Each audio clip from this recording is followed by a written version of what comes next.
لوگ کہتے ہیں نا ترقی چاہیے، کامیاب چاہیے، برائٹ فیوچر چاہیے. خدا کی قسم، جس کے ماں باپ اس سے راضی ہیں نا، جس کے ساتھ ماں باپ کی دعائیں ہیں، اس کو پھر ترقی سے کوئی نہیں روک سکتا. اس کے بیڑے پار ہی ہونے ہیں. اور ساری دنیا واہ واہ کر رہی، ماں باپ پریشان ہے، وہ برباد ہی ہونا ہے. ماں باپ کو تنگ نہ کرو، بالخصوص ماں کی قدر کرو.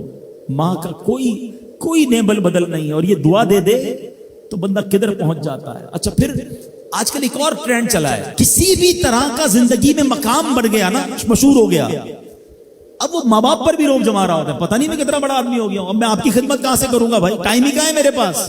ان کو کبھی یہ روب مت جمانا. ارے آج اگر کچھ بن بھی گئے ہو نا، یہ انہی کی دعائیں تھیں، اور ان کو کہہ رہے ہو بڑا آدمی ہو گیا. حضرت موسیٰ کلیم اللہ علی نبینا علیہ الصلوۃ والسلام، کتنا بڑا مرتبہ ہے. اور آپ نے ایک بار اللہ کریم کی بارگاہ میں عرض کیا، مولا مجھے جنت میں اپنا پڑوسی دیکھنا ہے. ارشاد کیا ہوا کہ اے موسیٰ، جنت میں تیرا جو پڑوسی ہے وہ ایک فلاں علاقے کا کسائی ہے. آپ حیران ہو گئے، آپ نے کہا مولا مجھے ملنا ہے. ایڈریس بتایا گیا، آپ چلے گئے وہاں پر. ایک نوجوان نے دروازہ کھولا، آپ اندر گئے. گھر میں گئے تو دو بوڑھے ماں باپ، بوڑھی شخصیات تھی.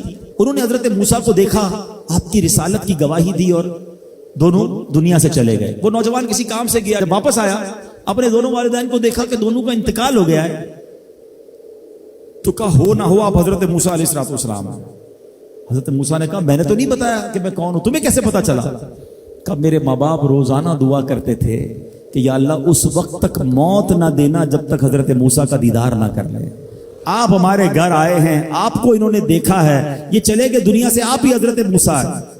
حضرت موسیٰ نے فرمایا بتاؤ کچھ اور بھی دعا کرتے تھے؟ کہا میں اپنے بوڑھے ماں باپ کیونکہ چبا نہیں سکتے تھے، روز ان کو دیوالے چبا چبا کر کھلاتا تھا. اور جب بھی کھانا کھلاتا تھا نا، میری ماں دعا کرتی تھی یا اللہ میرے بیٹے کو جنت میں موسیٰ کا پڑوسی بنا دینا. حضرت موسیٰ کہتے بیٹا تیری ماں کی دعا قبول ہو گئی ہے، تو ہی جنت میں میرا پڑوسی ہے. یہ ہے ماں کی دعا، اور یہ وہ دعا ہے جو بن مانگے مل رہی ہے، جو ماں کے دل سے نکل رہی ہے. آؤ میں بتاؤں کچھ بڑے آدمی، واقعی جس کو کہتے ہیں بڑا آدمی کون ہوتا ہے. امام اعظم ابو حنیفہ رضی اللہ تعالیٰ سے بڑا تو کوئی نہیں نا، کتنے بڑے وقت کے امام ہیں. مگر آپ کی والدہ ایک مسجد کے امام صاحب سے انسپائر تھی، مقرر تھے، وہ اچھے بیان کرتے تھے. تو آپ کو وہ کہتی کہ جاؤ وہ امام صاحب سے مسئلہ پوچھ کے آؤ. خود مفتی اعظم ہیں، امام ہیں کروڑوں حنفیوں کے. ماں کو یہ نہیں کہا کہ ماں پتہ نہیں میں کتنا بڑا مفتی ہوں، تم مجھے مسجد کے امام کے پاس بھیج رہی ہو. آج تو یہ ڈائریکٹ جواب دے دیتے ہیں نا، مجھے پتہ نہیں میں کون ہوں، مجھ سے بحث کر رہی ہو، اتنی کتابیں پڑھی ماں، تم نے تو پڑھا ہی کچھ نہیں. ابو جان آپ کو دنیا کا کیا پتا، مجھے پتا ہے. سنو امام اعظم، یہ ایسے نہیں بنتے بڑے لوگ. ماں کو کہتے ٹھیک ہے ماں، مسجد کے امام کے پاس جاتے، اس مقرر کے پاس جاتے. وہ کہتا حضور آپ مجھ سے مسئلہ پوچھنے آئے، آپ دنیا کو مسئلے بتاتے ہیں. کہ کیا کروں، ماں نے بھیجا ہے. کہ حضور جو آپ بتا رہے ہیں مجھے آپ ہی مسئلے کا جواب بتا دیں، وہی میری طرف سے ماں کو بھی بتا دیں. ایک بار ماں نے کہا کہ میں خود جا کر پوچھوں گی، پھر بھی امام اعظم نے منع نہیں کیا. اچھا کئی میل کا سفر تھا. امام ابو یوسف کہتے ہیں ہم نے خود دیکھا کوفہ کی گلیوں میں کہ امام اعظم اس خچر یا اس سواری کے لگام تھامے ہوئے ہیں، ماں اس پر سوار ہے اور وہ بازار میں اسے لے کے جا رہے ہیں. ماں کو یہ نہیں کہا کہ ماں تم مجھے تکلیف دے رہی ہو، وہ میرا شاگردوں کا بھی شاگرد ہے، اس کو کیا پتا جو مجھے پتا ہے. اللہ اکبر. ماں جاتی ہیں، مسئلہ پوچھتی ہیں، واپس آتی ہیں. امام اعظم ماں کو کچھ نہیں کہتے. یہ ہوتا ہے ماں کی فرما برداری. آج دیکھو دنیا ان کے گن گا رہی ہے. سیدنا بایزید بستامی رضی اللہ تعالیٰ عنہ، کتنا بڑا نام ہے، اولیاء کے سردار ہیں. دیکھو ماں کی خدمت کیسی کرتے تھے. آپ کی والدہ نے سردیوں کی رات تھی، سخت سردی کی رات، آپ سے پانی مانگا. حضرت بایزید بستامی ماں کے پاس پیالہ لے کر گئے تو ماں سو گئی تھی. ماں کے سرہانے پیالہ لے کر کھڑے رہے، رات بھر کھڑے رہے سخت سردی میں. پانی تھوڑا سا آپ کی انگلیوں پر گرا تو وہ پانی برف بن چکا تھا.